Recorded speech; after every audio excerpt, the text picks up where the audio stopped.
हिंद प्यारे बच्चों, फिर से एक नए वीडियो में आपका स्वागत है। देखिए प्यारे बच्चों, आज की इस वीडियो में हम लोग सामाजिक विज्ञान का ओरिजिनल आपका क्वेश्चन पेपर जो वायरल है उसी को आज हम करने वाले हैं। तो वीडियो को पूरा अंत तक जरूर देखिएगा, आपको मजा आ जाएगा। चलिए शुरू करते सबसे पहले प्रश्न की ओर। पहला प्रश्न है प्यारे बच्चों, लुई फिलिप किस देश का शासक था? लुई फिलिप जो था वह किस देश का शासक था प्यारे बच्चों? तो आपको याद होगा, आंसर आपको याद रखना है फ्रांस का। कहाँ का था शासक प्यारे बच्चों? याद रखिएगा, ऑप्शन बी बिल्कुल सही है, फ्रांस का लुई फिलिप जो है शासक था। प्रश्न 2 को पढ़िएगा। कह रहा है कि 1919 में थर्ड इंटरनेशनल की स्थापना किसने की? 1919 में थर्ड इंटरनेशनल की स्थापना किसने की? याद रखिएगा प्यारे बच्चों, सही आंसर इसका हो जाएगा लेनिन ने। कौन किया था? तो लेनिन इसका बिल्कुल सही आंसर हो जाएगा, ऑप्शन बी आपको याद रखिएगा, बिल्कुल सही है। प्रश्न जो है 3 कह रहा है कि पढ़िएगा, कह रहा है पोट्सडम की घोषणा के बाद किसने आत्मसमर्पण किया? पोट्सडम की घोषणा के बाद किसने आत्मसमर्पण कर दिया था प्यारे बच्चों? याद होगा आपको, सही आंसर इसका क्या हो जाएगा? जापान। जापान ने जो है पोट्सडम की घोषणा के बाद आत्मसमर्पण कर दिया था, ऑप्शन बी जो है इसका बिल्कुल सही हो जाएगा। प्रश्न जो है 4 कह रहे हैं प्यारे बच्चों कि इल्बर्ट बिल जो है, इल्बर्ट बिल किसके शासन काल में पारित हुआ था?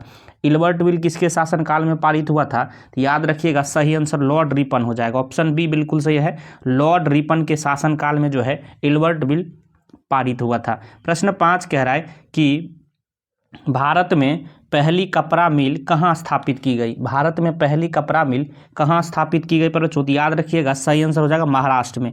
महाराष्ट्र में जो है भारत में पहली कपड़ा मिल की जो है स्थापना की गई थी, ऑप्शन सी यहाँ बिल्कुल सही हो जाएगा, याद रखिएगा। प्रश्न जो है 6 कह रहा है कि लंदन में जो है, लंदन में अनिवार्य प्राथमिक शिक्षा वह कब लागू हुई थी पर बच्चों? याद रखिएगा, सही आंसर क्या हो जाएगा? 1870 ईस्वी, ऑप्शन डी बिल्कुल सही है। 1870 ईस्वी में जो है लंदन में अनिवार्य शिक्षा जो है लागू की गई थी। आगे हम लोग चल रहे, प्रश्न जो है 7 की ओर पर बच्चों पढ़िएगा, काफ़ी महत्वपूर्ण है। आधुनिक युग में अर्थव्यवस्था के क्षेत्र में होने वाली सबसे बड़ी क्रांति कौन सी थी?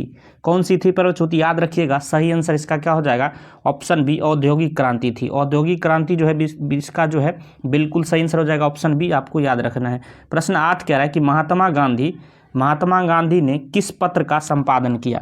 महात्मा गांधी के द्वारा किस पत्र का संपादन किया गया बच्चों? ऑप्शन ए है कॉमनवेल्थ, ऑप्शन बी है यंग इंडिया, ऑप्शन सी है बंगाली और ऑप्शन डी है बिहारी। याद रखिएगा, यंग इंडिया जो है महात्मा गांधी जी के द्वारा जो है संपादन किया गया, ऑप्शन बी जो है बिल्कुल सही है। प्रश्न जो है 9 कह रहा है कि काली मृदा का दूसरा नाम क्या है? काली मृदा का दूसरा नाम क्या पर? याद होगा आपको, रेगुर मृदा। काली मृदा का दूसरा नाम क्या है? रेगुर मृदा, याद रखिएगा, ऑप्शन बी बिल्कुल सही है।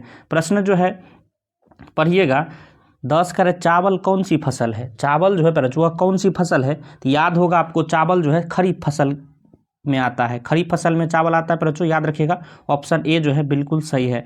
प्रश्न जो है 11 कह रहा है कि पारादीप पतन वह किस राज्य में स्थित है? याद होगा आपको, उड़ीसा में जो है पारादीप पतन स्थित है, ऑप्शन ए बिल्कुल। मार्ग संख्या 1 जो है गंगा नदी के तट पर है और इलाहाबाद से हल्दिया के बीच है, ऑप्शन बी बिल्कुल सही है, याद रखिएगा। चलिए चलते अगले प्रश्न की ओर। प्रश्न जो है 13 कह रहा है कि बिहार में नहरों द्वारा सर्वाधिक सिंचाई किस जिले में होती है बच्चों? याद रखिएगा, इसका सही आंसर रोहतास हो जाएगा। रोहतास में जो है नहरों द्वारा सर्वाधिक सिंचाई हो जाती है, ऑप्शन ए बिल्कुल सही है, याद रखिएगा। प्रश्न 14 कह रहा है कि सांप्रदायिक राजनीति जो है, सांप्रदायिक राजनीति किस पर आधारित होती है? सांप्रदायिक राजनीति जो होती है वह किस पर आधारित होती है? तो याद रखिएगा बच्चों, ये जो है धर्म पर आधारित होती है। किस पर आधारित होती है? धर्म पर, याद रखिएगा, ऑप्शन ए जो है बिल्कुल सही है। प्रश्न 15 कह रहा है कि लोकसभा में निर्वाचन हेतु कुल सीटों की संख्या कितनी है? लोकसभा में, ध्यान रखिएगा, निर्वाचन हेतु बोला जा रहा है, कुल सीटों की संख्या कितनी होती है? तो सही आंसर क्या हो जाएगा? 543। लोकसभा में निर्वाचन हेतु कुल सीटों की संख्या 543 होती है, ऑप्शन सी जो है बिल्कुल सही है, याद रखिएगा। प्रश्न 16 कह रहा है कि बिहार में संपूर्ण क्रांति का नेतृत्व किसने किया? बिहार में संपूर्ण क्रांति का नेतृत्व जो है किसके द्वारा किया गया बच्चों? याद रखिएगा, जयप्रकाश नारायण जी के द्वारा। किसके द्वारा बच्चों? ऑप्शन डी बिल्कुल सही है, जयप्रकाश नारायण। प्रश्न जो है 17 कह रहा है कि भारत में मतदाता होने की न्यूनतम आयु क्या है? भारत में मतदाता होने की न्यूनतम आयु क्या है बच्चों? 18 वर्ष है। क्या है बच्चों? याद रखिएगा, भारत में मतदाता होने के लिए न्यूनतम आयु 18 वर्ष है, ऑप्शन सी बिल्कुल सही है। प्रश्न जो है 18 को पढ़िएगा, कह रहा है कि लोकतंत्र जो है जनता का जनता द्वारा तथा जनता के लिए शासन है। लोकतंत्र जनता का, जनता द्वारा तथा जनता के लिए शासन है, यह कथन किसका है? याद होगा पर बच्चों, यह कथन जो है अब्राहम लिंकन जी का है। किसका है पर बच्चों? अब्राहम लिंकन इसका बिल्कुल सही आंसर हो जाएगा, ऑप्शन बी याद रखिएगा। प्रश्न जो है 19 कह रहा है कि भारत में जो है योजना आयोग का गठन कब किया गया था? भारत में योजना आयोग का गठन किया गया था, वह कब किया गया था पर बच्चों? याद होगा आपको 15 मार्च 1950 को। 15 मार्च 1950 ऑप्शन ए बिल्कुल सही हो जाएगा, याद रखिएगा। प्रश्न 20 कह रहा है कि बिहार के किस जिले का प्रति व्यक्ति आय सर्वाधिक है? बिहार के किस जिले का प्रति व्यक्ति आय सर्वाधिक है पर बच्चों? याद रखिएगा, इसका सही आंसर हो जाएगा पटना। बिहार के जो है पटना जिला का जो है सर्वाधिक जो है प्रति व्यक्ति आय है, ऑप्शन ए बिल्कुल सही हो जाएगा, याद रखिएगा। प्रश्न 21 कह रहा है, पढ़िएगा कि मनुष्य के आर्थिक जीवन में सबसे महत्वपूर्ण क्या है? मनुष्य के आर्थिक जीवन में सबसे महत्वपूर्ण क्या पर बच्चों? ऑप्शन ए है जमीन, ऑप्शन बी है खेतों के कागजात, ऑप्शन सी है मुद्रा और ऑप्शन डी है मालगुजारी की रसीद। तो सबसे महत्वपूर्ण क्या है पर बच्चों? मुद्रा है, याद रखिएगा, ऑप्शन सी बिल्कुल सही है, याद रखिएगा। प्रश्न 22 कह रहा है कि गैर संस्थागत वित्त प्रदान करने वाली सबसे लोकप्रिय साधन क्या है? गैर संस्थागत पर जो पूछा जा रहा है कि वित्त प्रदान करने वाली सबसे लोकप्रिय साधन क्या है, तो याद रखिएगा महाजन, इसका बिल्कुल सही आंसर हो जाएगा, ऑप्शन बी याद रखिएगा। चलिए चलते अगले प्रश्न की ओर। प्रश्न 23 कह रहा है कि ऑल इंडिया रेडियो का नाम बदलकर आकाशवाणी कब किया गया? ऑल इंडिया रेडियो का नाम बदलकर आकाशवाणी कब किया गया बच्चों? याद होगा आपको, सही आंसर इसका क्या हो जाएगा? 1957 ईस्वी में। 1957 ईस्वी में ऑल इंडिया रेडियो का नाम बदलकर आकाशवाणी किया गया, ऑप्शन सी याद रखिएगा, बिल्कुल सही है। प्रश्न 24 कह रहा है कि वैश्वीकरण के मुख्य अंग कितने हैं? वैश्वीकरण के मुख्य अंग कितने होते हैं बच्चों?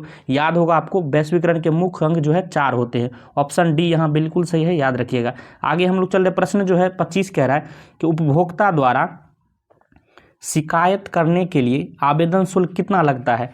उपभोक्ता द्वारा शिकायत करने के लिए कोई भी शुल्क नहीं लगता है पर बच्चों, ऑप्शन डी बिल्कुल सही हो जाएगा, इनमें कोई शुल्क नहीं लगता है, ऑप्शन डी याद रखिएगा, बिल्कुल सही है। प्रश्न जो है 26 कह रहा है सुनामी का प्रमुख कारण क्या है? सुनामी का प्रमुख कारण क्या है पर बच्चों? तो सुनामी किसको बोला जाता है? समुद्र में भूकंप को आना जो है सुनामी कहा जाता है, ऑप्शन ए ही बिल्कुल सही हो जाएगा, याद रखिएगा। प्रश्न जो है 27 कह रहा है कि निम्नलिखित में से किस नदी को बिहार का शोक कहा जाता है? निम्नलिखित में से किस नदी को बिहार का शोक कहा जाता है पर बच्चों? याद रखिएगा, कोसी नदी को जो है बिहार का शोक कहा जाता है, ऑप्शन सी याद रखिएगा, बिल्कुल सही है, कोसी नदी। प्रश्न जो है 28 कह रहा है पर जो पढ़िएगा, भूकंप से पृथ्वी की सतह पर पहुंचने वाली सबसे पहली तरंग को किस नाम से जाना जाता है? भूकंप से पृथ्वी की सतह पर पहुंचने वाली सबसे पहली तरंग को किस नाम से जाना जाता है? याद रखिएगा, सही आंसर इसका क्या हो जाएगा? पी तरंग। पी तरंग जो है इसका बिल्कुल सही आंसर हो जाएगा, ऑप्शन ए याद रखिएगा, यह भूकंप के समय जो है पृथ्वी पर पहुंचने वाली सबसे पहली तरंग है। प्रश्न जो है 29 कह रहा है कि आग से बचने की स्थिति में, आग से जलने की स्थिति में जले हुए स्थान पर क्या प्राथमिक उपचार करना चाहिए? याद रखिएगा बच्चों, आग से जलने की स्थिति में जले हुए स्थान पर प्राथमिक उपचार जो है पानी डालना चाहिए, क्या डालना चाहिए? ठंडा पानी, ऑप्शन ए याद रखिएगा, बिल्कुल सही है।